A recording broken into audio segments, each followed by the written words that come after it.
प्रवक्ष्यामि आद्यास्तोत्रं महाफलं यः पठेत् सततं भक्त्या स एव विष्णुवल्लभ मृत्युर्व्याधिभयं तस्य नास्ति किञ्चित् कलो युगे अपुत्रा लभते पुत्रं त्रिपक्षं श्रवणं यदि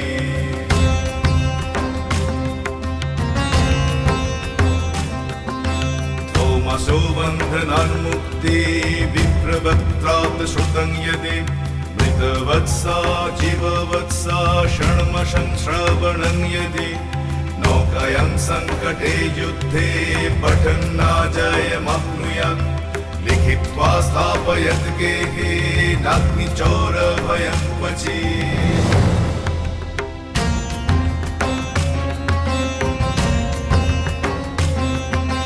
राजस्थाने जयी नित्यं प्रसन्ना सर्वदेवता ॐ ह्रीं ब्रह्मणि ब्रह्मलोके च वैकुण्ठे सर्वमङ्गला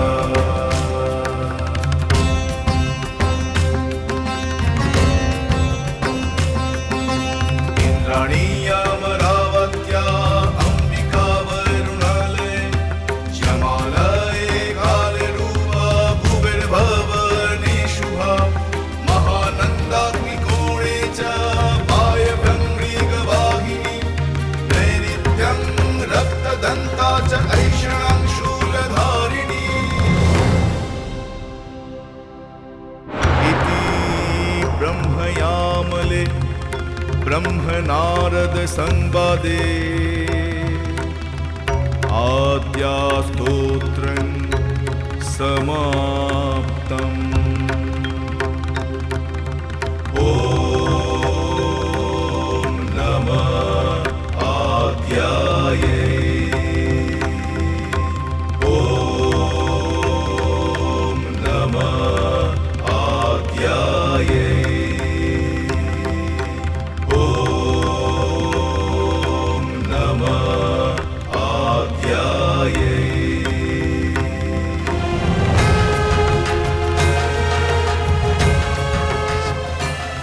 আজ থেকে এই পবিত্র ভূমি আদিশক্তি মহামায়া আদ্যা মায়ের নামে উৎসর্গিত হলো। আজ থেকে এই পবিত্র ভূমির নাম হলো আদ্যাপীঠ। জয় আদ্যা মায়ের জয়, জয় আদ্যা মায়ের জয়, জয় আদ্যা মায়ের জয়, জয় আদ্যা মায়ের জয়, জয় আদ্যা মায়ের জয়। জয় আদ্যা মায়ের জয়। বলছি অন্নদা ঠাকুর খুব সুন্দর পূজা করেন বলেন। আমার এই সামান্য ভিত পুজো দেখে তো একটা অদ্ভুত অনুভূতি হচ্ছে। মনে হচ্ছে যেন আকাশের দেবতারা সারিবদ্ধভাবে দাঁড়িয়ে এই পুজো দেখছেন, পুষ্প বৃষ্টি করছেন। জয় ঠাকুরের জয়, জয় ঠাকুরের জয়। আমি কিন্তু আলাদা কিছু দেখছি না। আমার বাড়ি গড়ার সময় পুরুত ঠাকুর ঠিক একইভাবে পুজো করেছিল। সে কি মশাই, আপনার বাড়ির পুজো আর মন্দিরের ভিত পুজো দুটো একই হলো বুঝি? এক যে নয় সে আমি জানি, তবে একটা আলাদা কিছু চোখে পড়বে তো। সে নয় আমারই চোখের দোষ, তবে অন্নদা ঠাকুর এমন কিছু কেউ কেটা নয়, ওই আর 5 জন পুরুত ঠাকুরের মতো। কি বলছেন মশাই? যে কিনা মায়ের স্বপ্নাদেশ পেয়ে ইডেন গার্ডেন থেকে মায়ের মূর্তি উদ্ধার করলো, সে কিনা আর 5টা ওই চালকলা বাঁধা পুরোহিতের মতো এক? আলাদা কি আছে শুনি? হ্যাঁ, এই তো শুনলাম মাঝে নাকি গেরুয়া টেরুয়া পরে সন্ন্যাসী হয়েছে, হিমালয়ে গিয়ে সাধনা করে সিদ্ধাই লাভ করেছে। আবার নাকি স্বপ্নে রোজ রামকৃষ্ণ ঠাকুর আদ্যামার সঙ্গে গপ্প গুজব করে। তা তার কিছু একটা প্রমাণ তো দরকার মশাই। এ তো একবারে দেখছি যে এই বইতেওয়ালা পুরুষ ছাড়া আর কিচ্ছু না। কোথায় গেল গেরুয়া? হ্যাঁ, কোথায় গেল সিদ্ধাই? ওই ঘন্টা নেড়ে পুজো করতে না সবাই পারে। আরে বাবা, একটা তাক লাগানো কিছু না হলে এইসব মানব কি করে? এখন মনে হচ্ছে ওই শচীন বসুর কথা শুনে মন্দির গড়ার জন্য ঝোঁকের বসে এতগুলো টাকা না দেওয়াই উচিত ছিল।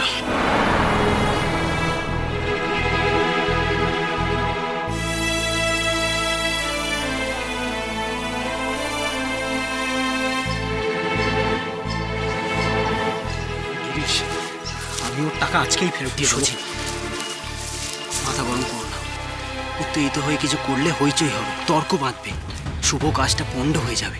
কেউ তো সরাসরি এসে কিছু বলেনি। কিন্তু সচিন, জল ঘোলা হলে অন্নদার অপমান হবে, আমি সেটা চাই না।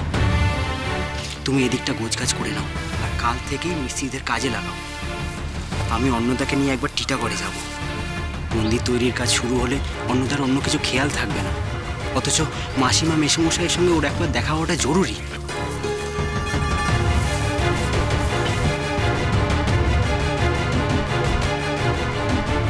অন্নদা, পুজো তো শেষ, সচিন এদিকটা সামলে নিক। তুমি আর আমি চলো খেয়াঘাটের দিকে যাব। কিন্তু ভাই, আমি এখন এখান থেকে কোথায় যাব? এখন তো রাজমিস্ত্রিদের আসার কথা। তার আগে আসুক, তাদের সঙ্গে কথা বলি। কবে এই পুরো কাজ শেষ করতে পারবে সেসব শুনি, তারপর তো। কিন্তু ভাই, সেসব করতে তো সন্ধে হয়ে যাবে, খেয়া বন্ধ হয়ে যাবে। মিস্ত্রিদের সঙ্গে কথা সচিন বলে নিতে পারবে। না ভাই, সে সন্ধে হয় হোক গিয়ে, মিস্ত্রিদের সঙ্গে আলোচনা করাটা আমার জরুরি। তোমার যদি যেতে ইচ্ছে হয় তুমি যাও।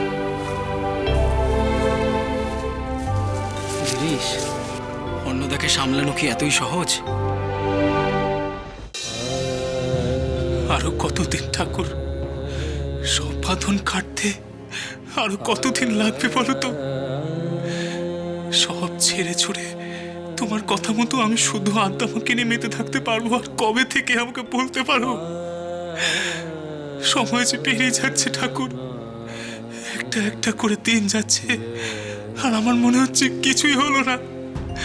আমাকে তুমি এই সংসারের বাঁধন থেকে মুক্ত করো ঠাকুর, আমাকে মুক্ত করো। অন্নদা, ब्रह्मरूपमादिमध्य शेष सर्वभासकम् এদিক পানে, এদিক পানে। বলছি তো, তোকে বাঁধনে বেঁধেছি আমি, আর বাঁধন খুলবো আমি। কি করে এক এক করে তোর বাঁধন কাটি সেইটি দেখ। 2 বছর তো হয়ে গেল ঠাকুর, এবার আমাকে মুক্তি দাও না ঠাকুর, আমাকে মুক্তি দাও। দেব রে দেব, ধৈর্য হারাসনি। তোকে কয়েছি না, যে সয় সে রয়, আর যে না সয় সে না সয়। পৃথিবীতে জন্মেছিস যখন, তখন তো সবকিছু সইতেই হবে রে বা। ঠাকুর, ঠাকুর,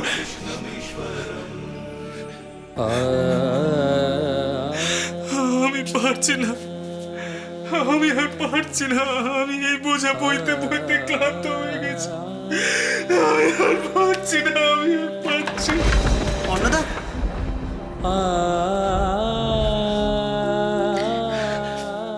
বলো,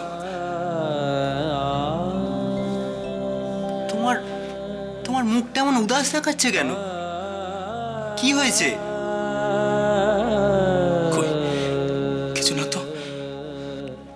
বুঝেছি, সেদিন ভিত পুজোর সময় ভক্তদের বলা কথা নিয়ে ভাবছো, তাই তো? না, সেসব নিয়ে আমি কোনোদিনও ভাবিনি, আর আজও ভাবি না। গিরিশচন্দ্র ঘোষের একটা লেখা আছে, তুমি জানো কিনা আমি জানি না। তিরস্কার পুরস্কার, কলঙ্ক কণ্ঠের হার, তথাপি এই পদে পদ করেছি অর্পণ। জানি, তবে আমি তো আগেই আশঙ্কা করেছিলাম একদিন না একদিন ভক্তদের মধ্যে এইসব নিয়ে কথা উঠবেই। আমি তো আগেই বলেছিলাম অন্নদা। এসব কথা এখন বাদ দাও। আচ্ছা গিরিশ, তুমি আমাকে একটা কথা স্থির করে বলো তো, ছোট মন্দিরের কাজ কবে শেষ হবে, আর আমি কবে ওখানে গিয়ে থাকতে পারবো? আদ্যাপীঠ ছাড়া যে আমার মন টিকছে না ভাই। হয়ে যাবে, খুব তাড়াতাড়ি কাজ এগোচ্ছে। ওদিকে সচিন তো নাওয়া খাওয়া ফেলে সেখানেই পড়ে রয়েছে। আমি জানি, কিন্তু তাহলেও এত সময় লাগছে কেন? এত সময় তো লাগার কথা নয়। যতটুকু করে টাকা জোগাড় হচ্ছে ততটুকু করেই কাজ এগোচ্ছে, সেই জন্যেই সময় লাগছে। অন্নদা, আমি অন্য কথা বলতে এসেছিলাম। বহুদিন তো হলো তুমি চট্টগ্রাম থেকে এসেছো, এতদিনে মণিবৌঠানের কোনো খোঁজ নাওনি। একবার খোঁজ নেবে? অন্তত একটা চিঠি লেখো। চাইলে তুমি চট্টগ্রাম একটিবার ঘুরেও আসতে পারো। গিরিশ, আমি তোমাকে ঠিক বুঝতে পারি না। তুমি ঠিক কি চাও বলো তো? আমি গেরুয়া পড়লে তুমি চোখের জলে ভাসো, আমি গেরুয়া ছেড়ে দিলে তুমি আশঙ্কায় কেঁপে ওঠো। আমি সংসার, স্ত্রী, সন্তান নিয়ে মেতে উঠলে তোমার মুখ ভার হয়, আবার এদিকে সংসারের খোঁজ না নিলে তুমি ঘ্যান ঘ্যান করতে থাকো। ব্যাপারটা কি? কি চাও তুমি আমার কাছে? আমি শুধু চাই এই জগৎ সংসারের কারোর যেন তোমাকে নিয়ে কোনো অভিযোগ না থাকে, আর কিছু না। আদিশক্তি আদ্যাপি সোম থেকে শনি সন্ধ্যে ৭টায় আকাশ ৮ ও প্ল্যাটফর্ম 8-এ।